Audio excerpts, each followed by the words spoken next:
السلام عليكم ورحمة الله وبركاته. هذه وثيقة توضح لك متى دخلت وخرجت إلى تركيا من الفترة كذا إلى الفترة كذا.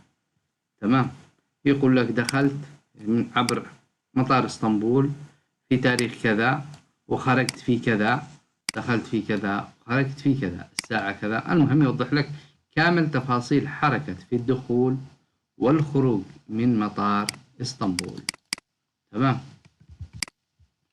تدخل على هذا الموقع، بنسخ لكم الرابط، بحط لكم هون.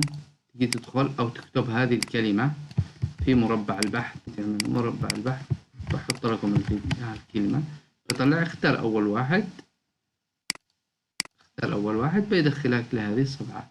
تقول له دوام. بعد ما تقول له دوام هو بيقول لك هنا حدد التاريخ، بتحدد له التاريخ من تاريخ كذا لا تاريخ كذا حسب ما سافرت، يوم ما سافرت، تعمل له ابروفد.